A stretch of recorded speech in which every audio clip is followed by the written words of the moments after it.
Eh bien, bonjour très chers abonnés, j'espère que vous allez tous bien. Alors, le président du parti UP, Monsieur Joseph Diogbenou, serait-il le parfait candidat aux élections présidentielles 2026? Dans cette vidéo, nous avons un membre de son parti qui le défend par rapport à toutes ces polémiques qui tournent autour de sa personne. Nous allons l'écouter, nous allons essayer d'écouter aussi ses argumentations. Abonnez-vous, activez la cloche de notification pour plus de vidéos. Il est le leader naturel du parti. Pourquoi tout le monde se jette sur lui? Parce que tout le monde se dit qu'il peut changer le cours des jeux. Nous avons un joker valable, tant au niveau de notre parti qu'au niveau de toute la majorité présidentielle, qui est loyale à nous et en qui nous croyons. Et nous sommes des loyaux envers lui. S'ils veulent nous attaquer, ils n'ont qu'à attaquer le parti UP Le Renouveau à travers sa vision, à travers son programme d'action, à travers le chiffrage qu'il a fait au niveau de ce programme d'action pour permettre aux populations de faire un bon choix. Nous avons lu cette semaine dans la presse que le président de votre parti, Union Progressiste Le Renouveau, sera en train de s'imposer comme le candidat pour l'élection présidentielle de 2026, au lieu de passer justement par les primaires. Serait-ce le cas? Je vous ai déjà dit ici que nous n'allons jamais aller au rythme des journalistes. Ils peuvent écrire ce qu'ils veulent. Les primaires ne sont pas une exigence démocratique. C'est les tests qui s'imposent aux responsables des partis. Je veux vous dire quelque chose. Est-ce que vous avez vu à la veille d'un match de football, c'est parce que vous aimez les compétitions là, qu'on parle d'un joueur, les adversaires parlent d'un joueur qui en fait fait l'autogol, c'est-à-dire lui il ne fait que marquer contre son camp, etc. Est-ce que vous voyez ça? Et ceux qui sont du parti, ceux qui sont de camp et les observateurs du match, est-ce qu'ils parlent des joueurs farfelus qui réservistes?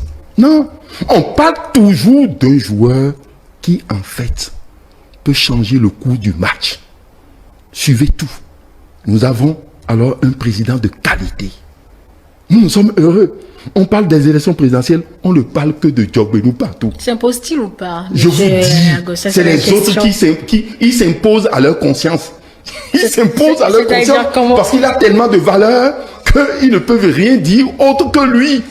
Donc ils voient que celui qui peut changer le cours du match, voilà un monsieur pareil. Et qu'est-ce qu'il faut faire? C'est qu'il faut le salir. Et qu'il faut le salir parce qu'on sait qu'il est nickel.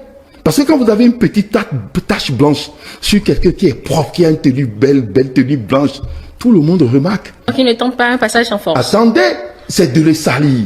Et pour le salir, ils ne savent pas que le système a changé. Nous ne sommes plus dans les partis entreprises. UP Le Renouveau n'est pas le parti de Diogbenou. En réalité, s'ils veulent nous attaquer, ils n'ont qu'à attaquer le parti UP Le Renouveau à travers sa vision, à travers son programme d'action, à travers le chiffrage qu'il a fait au niveau de ce programme d'action pour permettre aux populations de faire un bon choix. Le président Diogbenou est une fierté pour nous parce qu'on parle de lui. Mais ils ne savent pas que le bouclier qui le protège, c'est désormais le programme du parti, la vision du parti et la conviction de chaque militant au sein de notre parti. Donc, cela nous donne la fierté d'avoir un joker de ce genre. Comment voulez-vous que le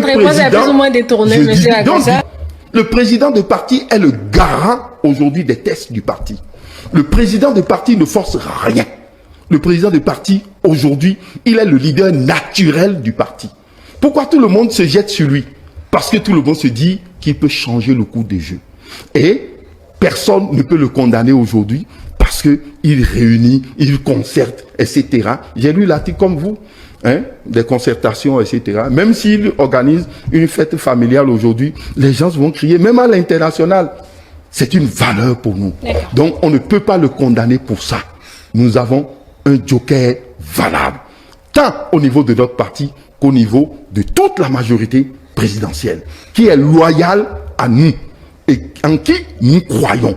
Et nous sommes des loyaux envers lui pour que la vision et les actions que nous voulons porter à la tête du pays soient toujours dans l'ordre de la démarche et de la cohésion nationale, celle que nous défendons depuis. Pour nous, je finis pour vous dire que les priorités en ce qui concerne nous, notre action, toujours, il s'agit du défi sécuritaire pour notre pays, il s'agit de la production de l'énergie, il s'agit de la question du pouvoir d'achat. Ils n'ont qu'à venir sur ce terrain et ils verront que nous sommes les meilleurs. Et nous avons la meilleure incarnation de la résolution de ces problèmes.